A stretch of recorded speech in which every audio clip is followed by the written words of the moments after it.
Sandman was a unique opportunity for a CGI. We had to understand how the sand behaved to create Sandman. Well, I've always loved Sandman. I've been waiting for Sandman to be a villain in one of these movies.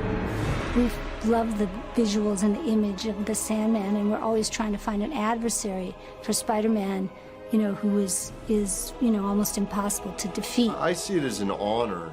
Really, these movies stand tall in the pantheon of superhero movies.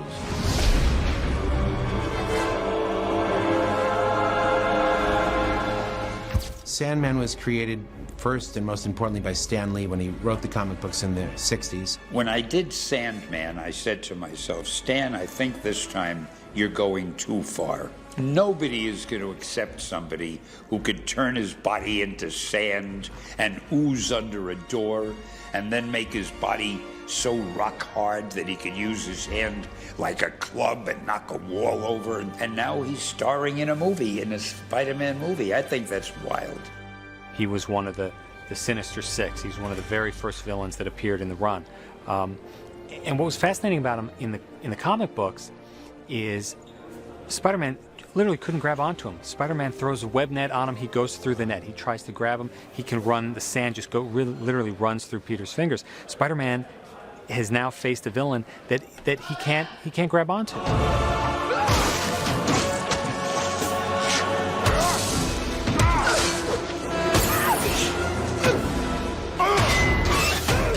Tom, when we ran into Tom for the first time, kind of up close, it was in the AFI Award, and Laura and I were looking at him like, Sandman?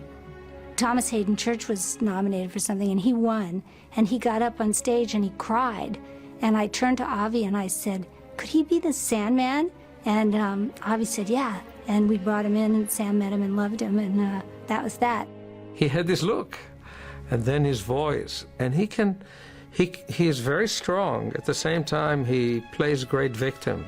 The role is written amazingly, and Thomas is fantastic in the movie. A lot of people know me from, you know, being a television actor in the 90s, and I think that I just, you know, it's just the fact that you see a guy that you've probably been familiar with for a long time, and then suddenly, you know, thrown into the frying pan of an action movie.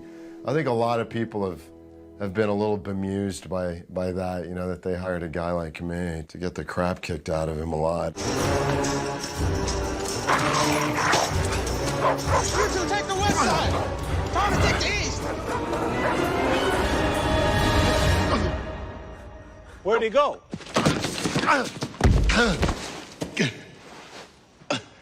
In a classic kind of comic book accident, he gets atomized and he becomes the Sandman.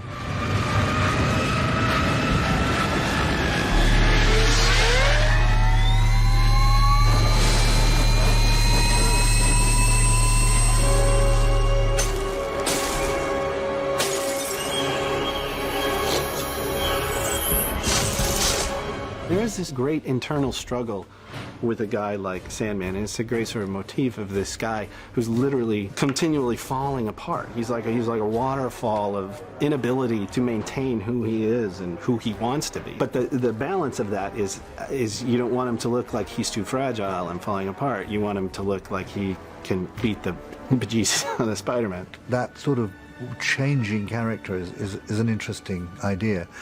In terms of costume, it's very simple, but we're asked in this department to kind of go beyond that. So we design various stages of it, different scales of it, and I work with wonderful sculptors to create maquettes. We did my entire body casting. First they powder you down, and then you put it in the box, and then they fill it up with plaster. A head cast is about, the whole process can take about an hour and a half, but they're actually under alginate and plaster bandage for about 45 minutes. Every time I go to the wardrobe department, it's startling to see my own polyurethane head, you know, screaming at me. The maquettes were used as a basis for you know, even the movement of the characters and stuff. There was discussions as to which weapons he would have, so we sculpted just a maquette of Thomas Hayden Church and then made different versions of weapons that would slide onto that arm, so in a meeting with everybody, they could see the different variations of weapons and kind of decide what they wanted to go with.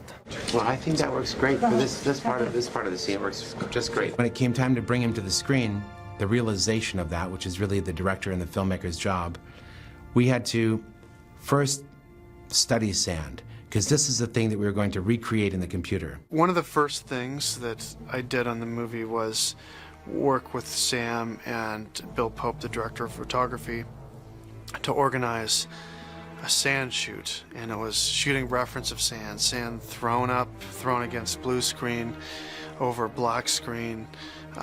We got every possible reference we could think of based on what the script said, all the different types of motion of sand that we could imagine needing reference for.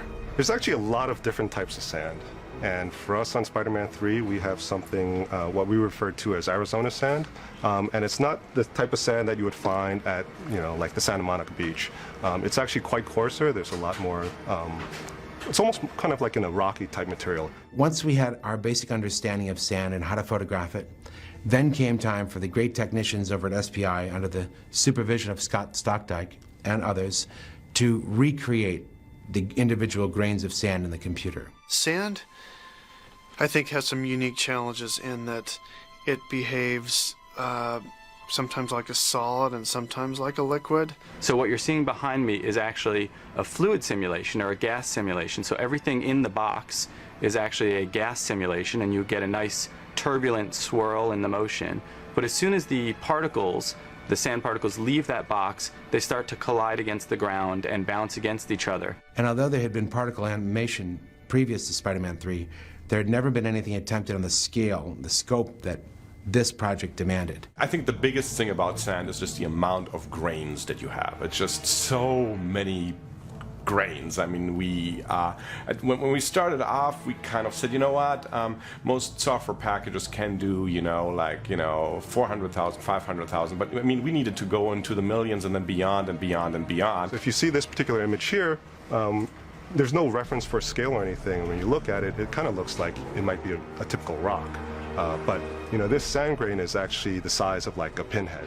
And one of our real complications on this is how to get all of these, little pinheads all to mass together to form a human body, which is what our Sandman creature is.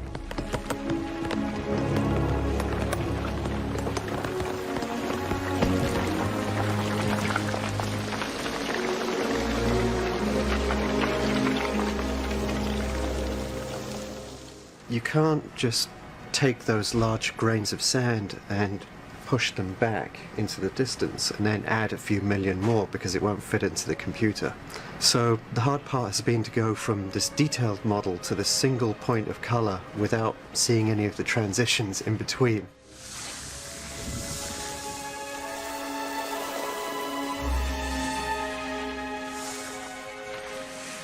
Spencer Cook and Sam Raimi had a lot of input as to what the desire and will of the character was going to be. So we started out with our direction from them, of course.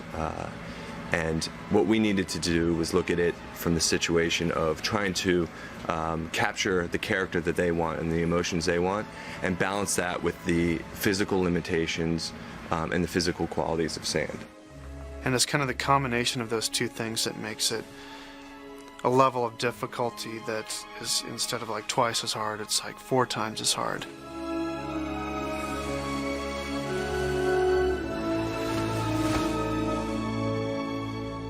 We're going to a lot of effort to include little bits of or chunks of sand falling off of him as he's developing, and we're putting that into the character animation as a guide to help the effects animators to know when he moves his shoulder, more stuff would come off, and this would have to form a little bit more because he's moving it more.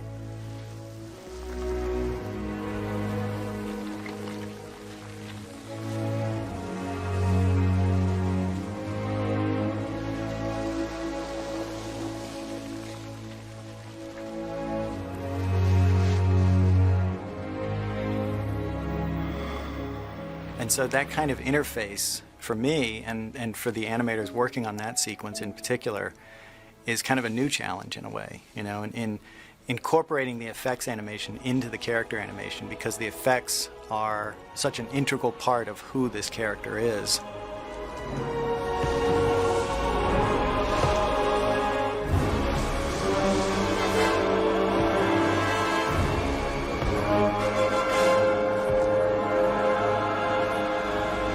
So from the start, having experience with Alfred Molina on the last show, we knew what it took to make a CG human.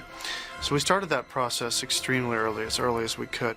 Upper face, part 1, take 1. You know, we hadn't done any other aspect of performance, and I hadn't really had the opportunity, other than the real kind of thumbnail sketches of who he was going to be with Sam, and then I was having to do things like, you know, howl and shriek and, you know, and be sad. A little bit on the lips, not too tight, just press it together just a little bit. It was painstaking to do the motion capture stuff, but ultimately everybody in the building is working probably 5 times harder than you are. You know, and setting up the cameras and the little CG markers, you know, putting all that stuff on you. You know, I really just participated. It wasn't hard, but it was definitely, there were some long hours spent doing all the CG prep stuff. Thomas's performance definitely does live in the sand. There's many shots where we actually needed to just line up our cameras and CG body exactly with what he did on set, because we used some of what he did on set. Sam and I would have meetings and we would sit and watch the animatic sequences, which are, it's almost like rotoscoping animatics, where you can see the dimensionality of the various scenes and what Sam and the rest of the creative core have envisioned. Basically, we work with a software called Maya, and that is a graphical interface that allows us to manipulate a 3D object that has been modeled to look like the character. There's the initial animation, of course, and then the simulation of the sand, where you end up with kind of like a wireframe, but we're using little plastic spheres to illustrate the shapes. And then once that is handed off, then we have to start coloring it in. So it can take weeks to months, depending on the complexity of the shot.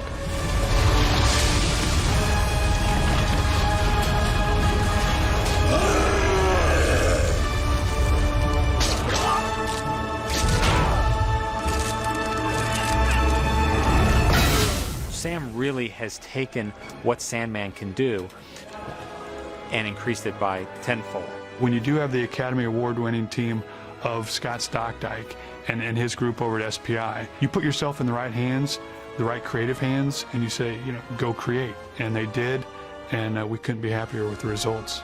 So really it was a step-by-step process, and one that was done with storyboards and animatics, and one that was done with the patience of a great deal of technicians, using both existing technology and applied technology from other sources, being put to use in a new way to achieve the illusion.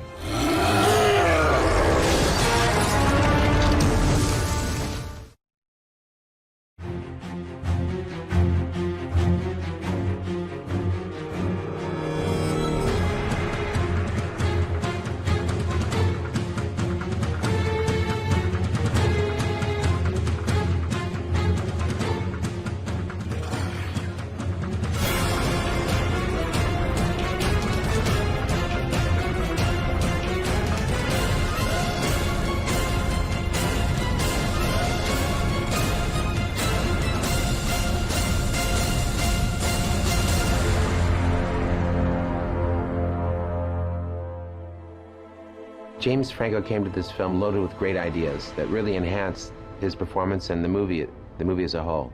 He really has a more central role in Spider-Man 3.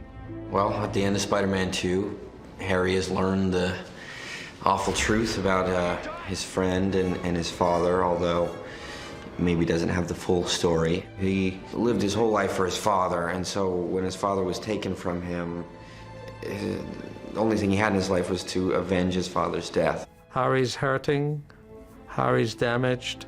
He feels like Spider-Man is the enemy. With the pressure of this voice in his head, which is in his mind the ghost of his father, he believes he has a duty to kill Spider-Man. Remember me. Yes, Father. Norman's not hard on Harry. Norman just wants his son to be a little bit more like him. As his father's voice is getting through to him and manipulating his actions, Peter Parker's actions as a friend also make it through into Harry's subconscious. He wants to talk to Harry, but Harry's shutting him out, doesn't want to talk to Peter or see Peter. I need to talk to you. Explain things. Tell it to my father. It's the story of Harry seeking vengeance for his father's death, so it's more of a personal thing than just some supervillain. He knows he loves his friend, but if he just accepts that and goes with that friendship, he has to accept the fact that he's been loving a evil man and doing this evil man's bidding. And, you know, it's a hard thing to face that, you know, you've been doing wrong after so long. Harry is the villain who becomes a hero, which is wonderful because we know him so well for so long. We want to see Harry again.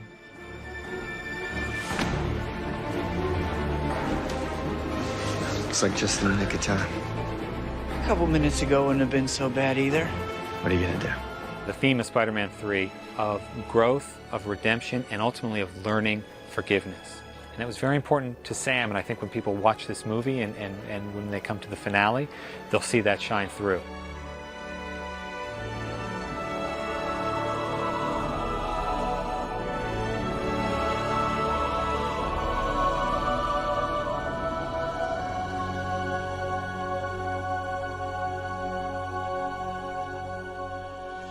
Throughout the comics, there have been different versions of the Green Goblin. He's had different looks, there have been different names. So we really took that liberty, and Sam said, let's not have him put on his father's costume. Let's not put the mask back on. Harry would have something different. Harry would probably take the technology available to him now and make something else. James Atchison really designed all the costumes for the Spider-Man pictures, but he took a special hand in designing the new Goblin character. Also, James Franco gave us a lot of good input that James Atchison incorporated into his designs. So this is basically a kind of based on a cross between SWAT and a kind of Black Knight, a knight that has a sense of armored cuirass and helm, but with really rather nasty kind of attributes like blades that come out of his arm and a pretty sophisticated and elaborate snowboard. He wants to create something that is going to get the job done and just take out Peter Parker.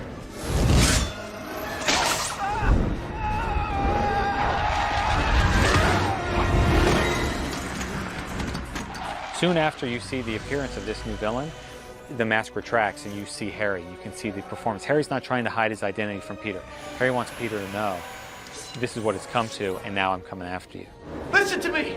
I didn't kill your father! There's just a hint on the costume, which is mainly black, of green to kind of associate you with the Green Goblin, but basically he's very much his own man. These are the mechanics and obviously the mechanical department that are taking care of all the mechanical aspects to the costumes for Spider-Man 3. Bob in the background here is working on a set of the Goblin's blades that'll be worn on his arm. From the production concepts, we CAD design in the computer the shapes and sizes, and we actually fabricate all that in-house. We do the polishing and sharpening, and then we'll do a final assembly and tuning. James Atchison did a lot of the design work, the actual concepts and the physical look of the pieces. We've been working with him, collaborating back and forth, you know, modifying and refining the designs. This is the finished fabrication area. This is usually the last stop in the manufacturing process. And as you can see here, Corey is starting with a raw James Franco Goblin mask out of the mold. From there, it'll go to, when he's done doing the fabricating of that and the cleanup work, it'll come over here to where Jamie will be painting the mask. And then when they're done, this will end up being the finished product. It comes to me this way. We start out with a black base, which where this is at right now, and we do a series of overlays with materials. stretch the fabric over it to get the texture of the fabric, and it almost gives it a almost like a Kevlar kind of look to it. If you can see it in the light, you can see the grid that the fabric left on after I painted it. And then we do a series of overlays with other types of materials to get a finished piece. How do you take that technology that his father developed in #1 and take it to the next level for #3? So now we've got a Goblin glider that's a little bit more sleek, that's a little more agile. We don't really want to spend much time. It's like old glider, drawing 1, 2, hardware, and the thing. So it'll be pretty tight together. So this is the new generation glider. It's called the Sky Stick. Here's the older generation. When this flies, all the rotors move. His feet get sucked onto here. It's got a video display. As the engine moves, the direction of the board moves. This is all servo controlled. It was a matter of just going to different areas, sports, military, everything, and pulling the most useful bits from each. He can ride it going straight or sideways. He can spin it around. He can use it actually as a hitting weapon too, what Sam calls Sky Jitsu. They go from the usual environment that you've seen in Spider-Man 1 and 2 and then enter this alley pretty quickly. And in this alley, we had 13 buildings that we had to capture, and we had to make those 13 buildings look like, you know, many, many hundreds of buildings. And we move buildings around all the time, even off the ground and down underneath the ground, to give the kind of levels and layers that Sam's looking for in the movies. A lot of the animation that we did was simply about the physical aspects of attack and defense, and then the mechanics of operating the glider, how he leans into a turn and how he changes direction and how he stays balanced on this thing. This would really push and use all the CG actor technology we developed on Spider-Man 2. It's in some cases harder to integrate live action footage into an all CG environment than just to do it all CG. When you want to steal part of performance, you've got to switch between live action and CG. That's actually harder, but the end results usually look better. We made 3 different versions of this board. One that rides on a fluid head gimbal and basically moves him in front of a blue screen. We made a lighter weight one, and that is for wire flying. So stunts can take that 60 feet in the air, but it can fly around again very effortlessly. And we made one that can fit in a half pipe on a fluid head so that they can get this kind of motion going forward, sideways, backwards. He's got a lot of fluidity and it looks pretty natural. This is called his ionic sword. It's got electrical current that comes shooting out of here and runs the length of the sword. We were having the Sky Stick, fires up out of control, so it's flying around the room, knocking down, all this lab equipment. And since the Sky Stick is a CGI element, we're having to create the interaction with computer elements. And action! It's very challenging for timing, and you have 7 special effects guys each in charge of knocking over a table or a console. 4 other guys are blowing up brick columns and exploding lights. Truthfully, I love it, and I'd love to make $1 million. I don't know if it will happen, but, well, it's not gonna happen. I died. The secret's out. I'm dead. So I'm not gonna make more than 3, but I really have had a blast.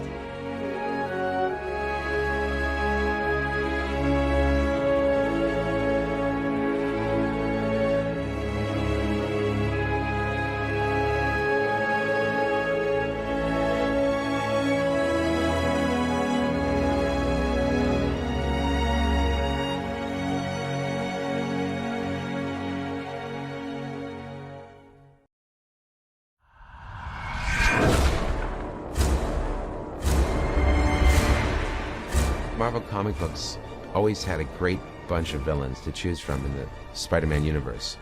So many great Marvel artists and writers had developed these wonderful characters and written stories and had drawn great images to go along with them, that it was a very easy task to pick those wonderful tales and images that we wanted to make this film based upon. A few months after we got the initial story, the idea came about, let's introduce the symbiote, let's introduce the black suit, and of course that means only one thing, let's introduce Venom. Hey, Parker. The symbiote is the ultimate story in the comics, and that's Eddie Brock, who becomes Venom. Venom has a very unique origin story. How do we tell that story and do justice to the character who is arguably the most popular Marvel character of all time? Venom is pure, gleeful, delicious evil. I always think with great power comes great fun. You know, we didn't want to spend a lot of the movie explaining its origins or where it came from, so it came from outer space. You know, that seemed like that was true to the comics without all the astronaut stuff.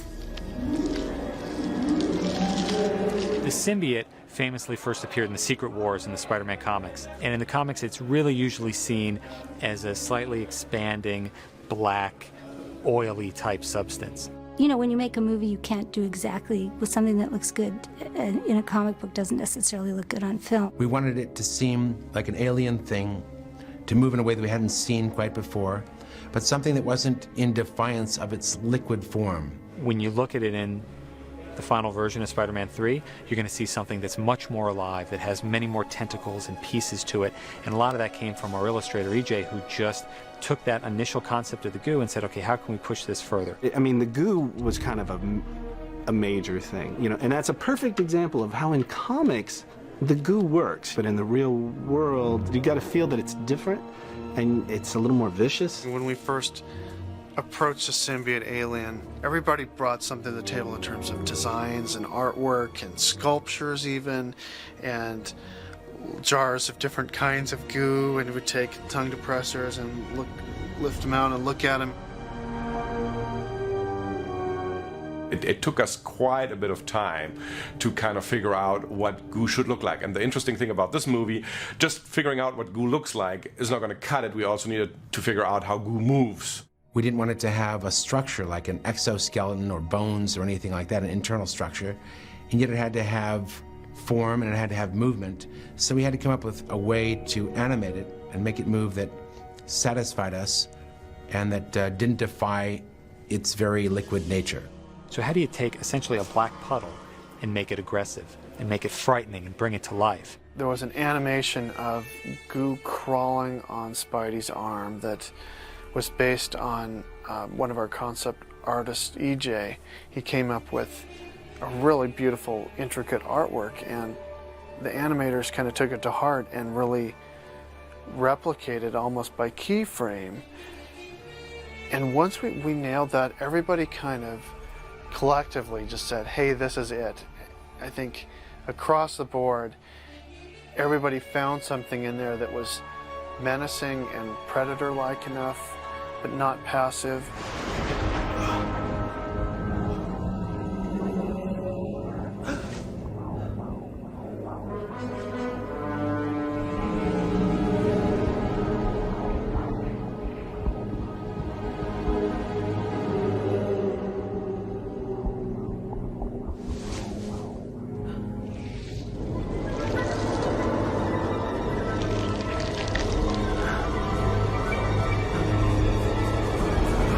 It's been a real challenge. The goo has been just in that it's unlike any kind of character personally I've ever worked on, and it's just that in that it doesn't have a shape, and so often we associate the shape of a character with that character.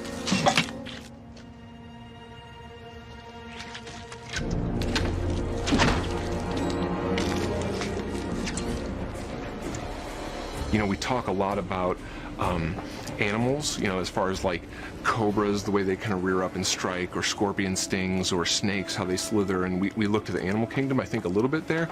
And believe me, I think every one of the artists around here has a stack of comic books where we're constantly just on our own, just thumbing through and looking to like what the different artists throughout Marvel's history have done. Venom is a character that most excited us because it is a character that has its origins with Peter. When Peter puts this symbiote on, it begins to take on the imprint and the abilities of Spider-Man. Once it attaches itself to you, it enhances those kind of more negative or darker qualities of somebody's character. So yes, it's Spider-Man. He's our hero, but our hero now is being tested. That black substance is drawn to negativity. And I think when it senses Peter's darkness, his hatred for Flint Marko, his terrible sense of guilt, and his pride, it, like a beacon, brings the stuff toward him. Sam always saw it as kind of comparable to alcoholism or drug addiction or something, because the black suit gets on him and makes him feel powerful.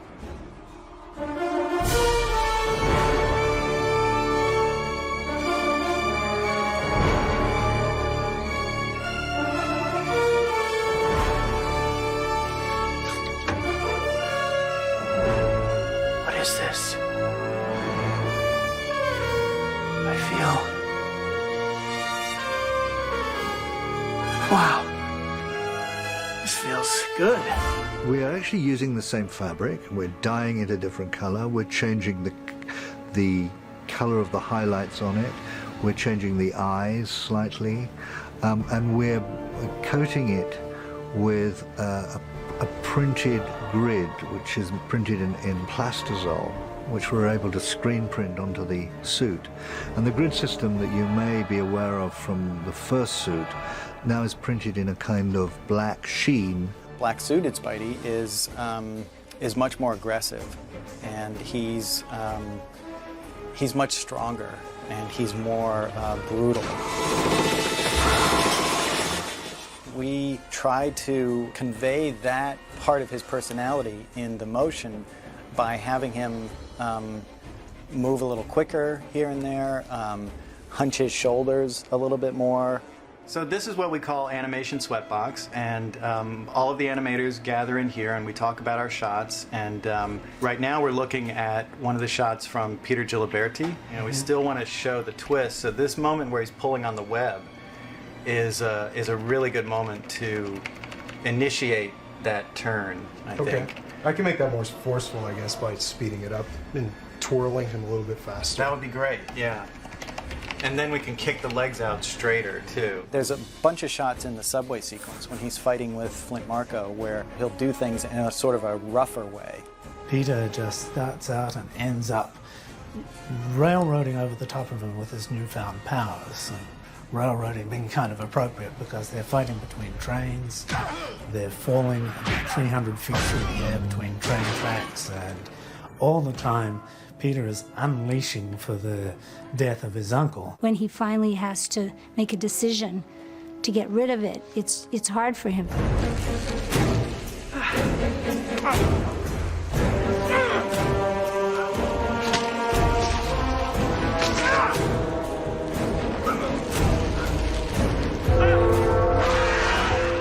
In the bell tower sequence, I think that it's a really critical story point, and then that Peter's finally getting rid of his burden and getting rid of the goo, and it's being transferred to Eddie, who soaks it up. And when it's leaving Peter Parker and the bell's chiming, we wanted to show it in a weakened state, and it's shriveling and it's oozing away and slinking away.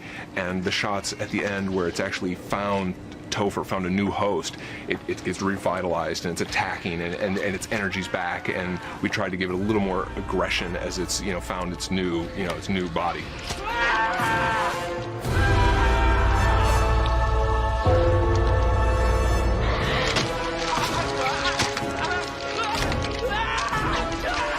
This is an example of some of what animation does and kind of how we get data from animation to effects. Well, the different colors here help us identify which pieces go with which data sets, and then we can call out where we want to add more detail. We can call out where we want to add surface properties or whatnot.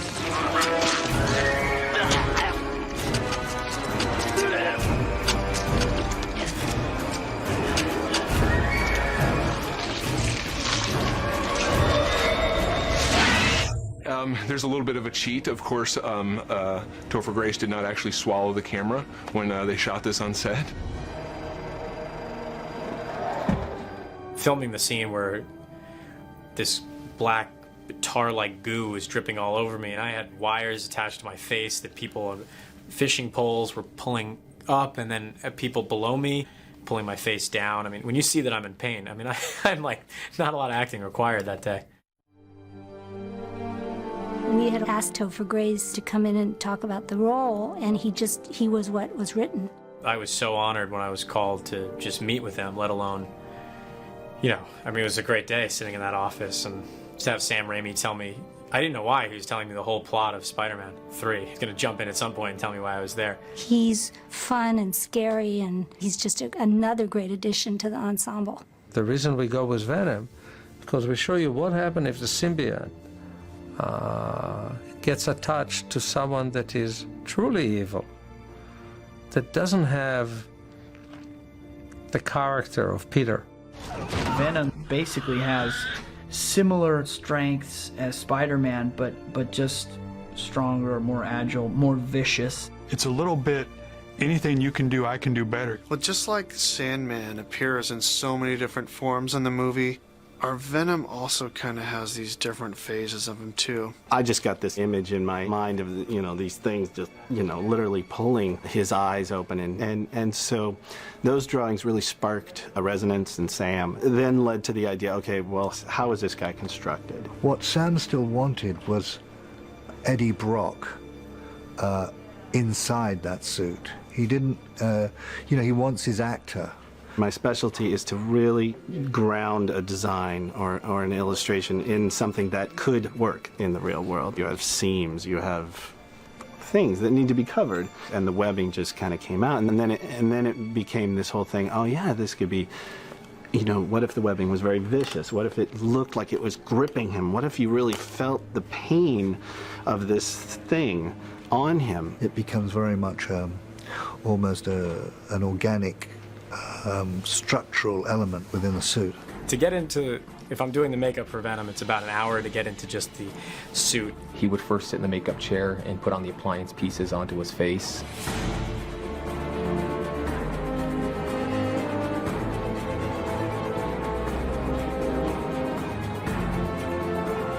It was a 4-hour process. It's kind of a tough portal to go through, but once you're on the other side, you can really have a lot of fun. Oh, you're being filmed. That's why you're so charming. That's not, oh please, I'm a very no. I'm joking. I was even fixing his Venom. I was like makeup art, because we were high up, so I had to fix his little, whatever these things are called, the webbing that crawls up his neck. There's four versions. There's the makeup that Topher will wear, where you still see a lot of Topher for the dialogue scenes. There's a closed mouth Venom. There's an open mouth Venom, both of which are worn by stunt guys. There's also a CGI double too, for when, that does something that no human can do. But to me, the best part of the whole experience was they were scanning my body and they said, this will be great because we can use this for your action figure. And I went like, action figure? It hadn't even occurred to me. And then when we were doing the motion capture, that took a good 2 hours to put 1,000 dots on my face. The scope in terms of visual effects with Venom, all spectacular. Never wound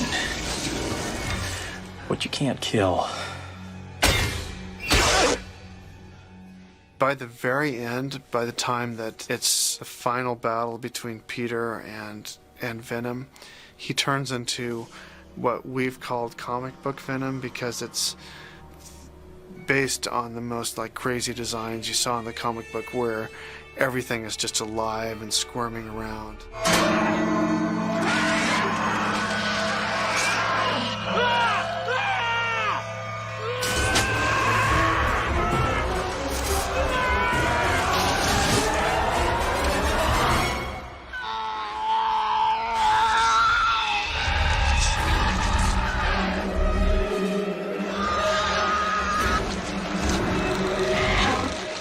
It's like an effect extravaganza, basically.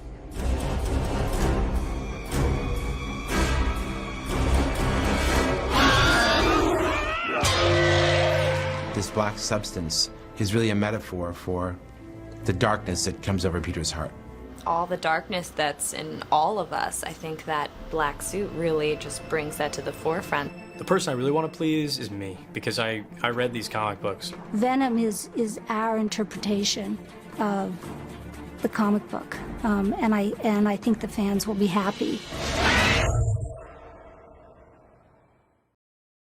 One of the really interesting parts of Stan Lee's comic books was always that Peter Parker and Harry Osborn both liked Mary Jane Watson, and that Gwen and Mary Jane were both rivals for Peter's love. I really wanted to bring that dynamic to the screen. Mary Jane and Harry come together when they both need each other. That further complicates hers and Peter's relationship and his relationship with Harry as well. Gwen Stacy is part of a love triangle with Mary Jane and Peter Parker and Eddie Brock, actually. There's like a love octagon. The interconnectivity of all these characters is something I always love. There's some really great fresh stuff in the love triangle. There's so many twists and turns.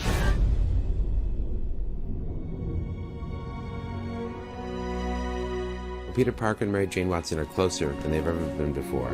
She's aware that he's Spider-Man, and now she is trying to live up to the promise that she made at the end of the second film to share the responsibilities of what it means to be this hero. Tell me you love me. I love you. I love you so much. I always have.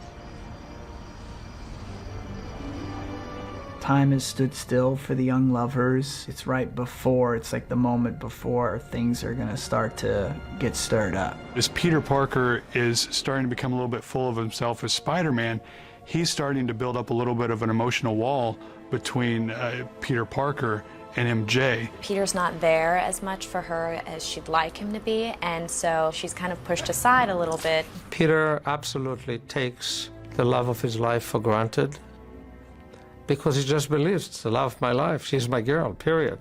Neither of them is bad or wrong. They're just struggling with things everybody struggles with. They're both right, but they're not in sync. I'm worried about you. I'm fine. I don't need your help. Everybody needs help sometimes, Peter. Even Spider-Man. We wanted to expand Peter's social standings. And when you look back at the comics, Gwen Stacy, one of his first girlfriends, we thought, wouldn't it be fun to bring Gwen in and have her be a little bit of competition for MJ? She's kind of like this bright, sunny, happy, uncomplicated girl. Spider-Man saves her life, and she becomes kind of enamored. You okay? Yeah, I'm fine. Thank you. It'll be an interesting flirtation because Gwen Stacy is such a deeply moral character, and she really would know if she had known that he was involved with Mary Jane, she would have never let him on. Thank God you're okay. Daddy! Hey. Eddie has imagined an entire life around a date or a couple dates they had, and as he gets more desperate and has more things taken away from him in the movie, he becomes more obsessive about her, and she becomes kind of the answer to him. What about that amazing night that we had? We had coffee, Eddie. Eddie has aspirations to be a photographer, and Gwen has aspirations to be a model. Seems like a match made in heaven, but not quite, because he's a psychopath. In the Keys to the City scene, everyone in the crowds, yelling, kiss her, kiss her, kiss her. And what Spider-Man ends up doing is sharing that special kiss from the first film, the upside down kiss, with this other woman, and it's pretty heartbreaking for Mary Jane.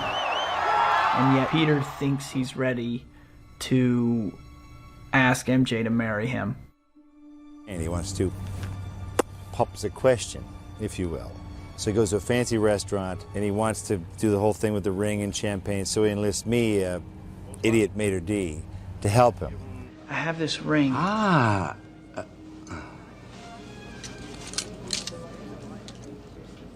Hello. And of course it all goes to hell in a handcart.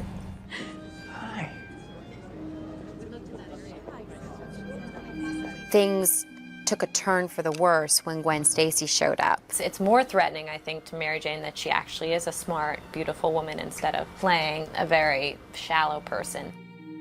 Gwen Stacy is upper middle class, loving family, opportunities, totally different than Mary Jane. Mary Jane had a complex upbringing and has a complex existence. So it complicates things in a nice way.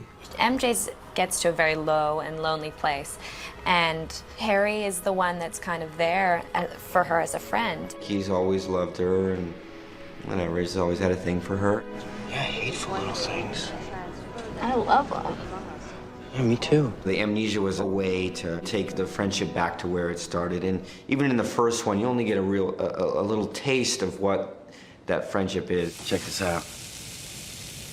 That kitchen scene is really about like the celebration of friends and how they really feel about each other. It's just that all these other things have convoluted their relationships. We created a bunch of, poetry and, a couple of screenplays that he had been working on in high school. And that was sort of fun because it saw a side of him that we had never seen before. I'd love to be in your play. Cheers. That relationship is a little entangling and a situation that Mary Jane hadn't planned on. Mary Jane, please. Peter believes that Mary Jane has betrayed him with Harry, and he takes Gwen Stacy to the place where Mary Jane is working and uses Gwen to make Mary Jane jealous. Camera pulls back, revealing you, Tanya. Peter has used his powers in different ways. Sam thought it would be fun this time to have Peter use these powers for a show-stopping dance number. Spin, go, there it is!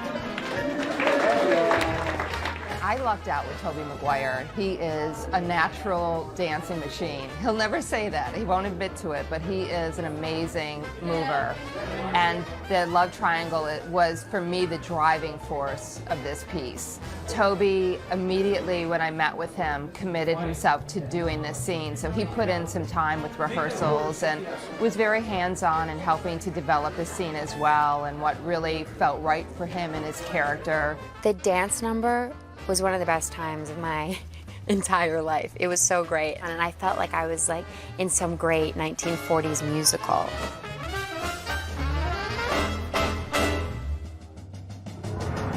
Peter is here with Gwen, but this whole thing is to really get to Mary Jane.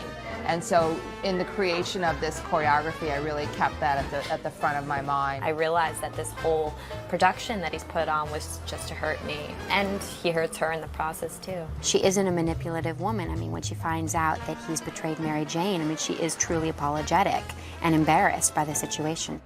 I'm so sorry.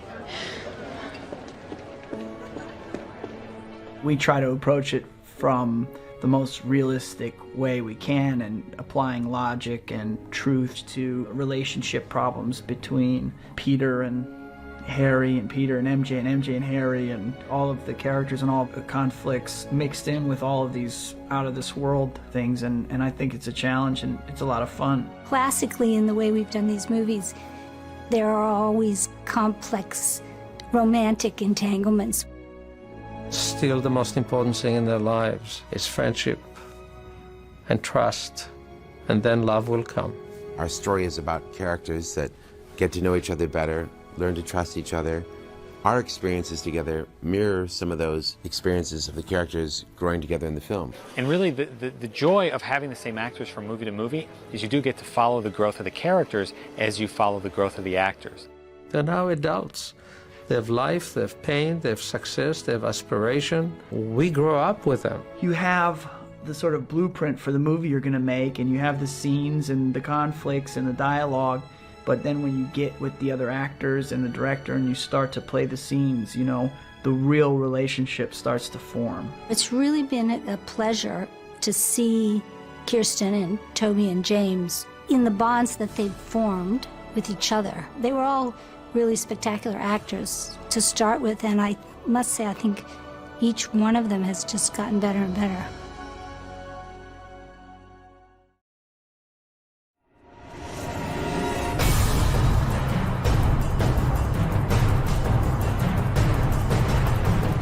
Spider-Man didn't come from Metropolis. He didn't come from Gotham City. He came from New York.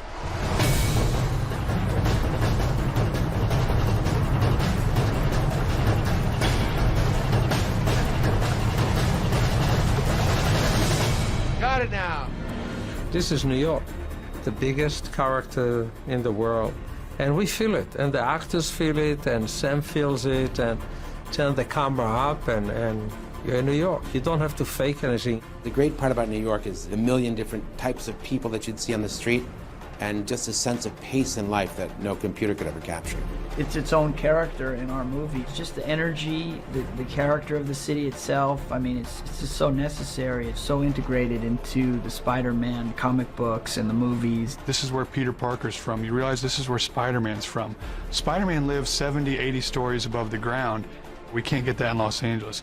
You can only get it in New York, and you only want to get it in New York. When I created the character, I wasn't thinking, I'll put him in New York because of the big buildings for the web slinging, but it turned out to be very fortuitous. How would Spider-Man swing without the skyscrapers? He'd be out of luck in Arizona.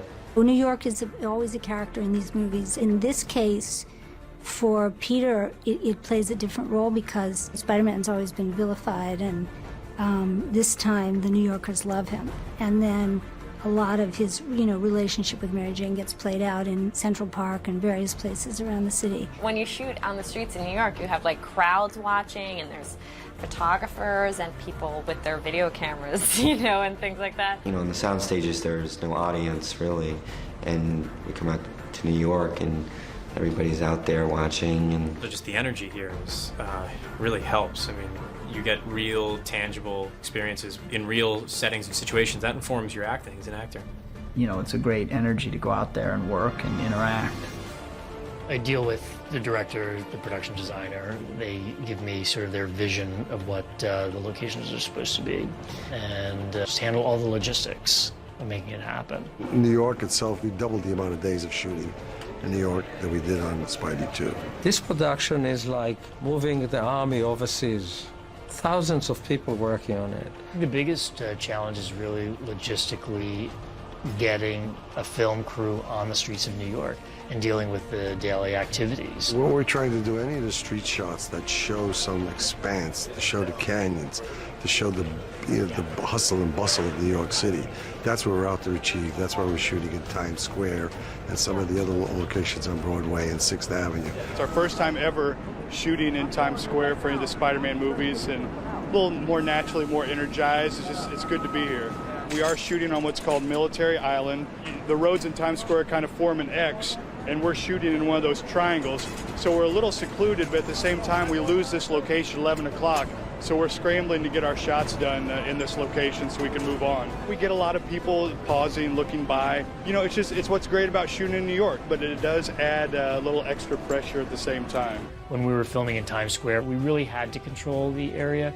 A lot of the tourists came out, and we had paparazzi, and we just needed to really control the areas where we were working, because that can also slow down the production.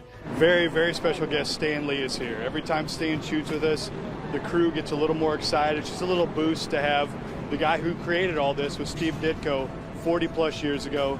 He's the mastermind behind the Marvel Universe, and it's great to have him. When Spider-Man 3, oh boy, I've got an actual line to say. I think Sam came up with the idea. I mean, obviously, if I had come up with the idea, it would have been more than one line. But Peter Parker is standing in the street looking at a sign, and I walk up to him. I guess one person can make a difference. Then, after a pause, a beat of about 2 seconds, I say, "Enough said." And I look at him again, and I walk away and disappear into the crowd. We're in front of the New York Public Library for day 110 of 110 days of first unit photography on Spider-Man 3. This is it, and it's a little festive being the last day. Ladies and gentlemen, you've all put in a great deal of swell work in this picture, and it was a great pleasure for me to work with you, and I give you my sincere and heartfelt thanks. Thank you. Ladies and gentlemen, that is a wrap.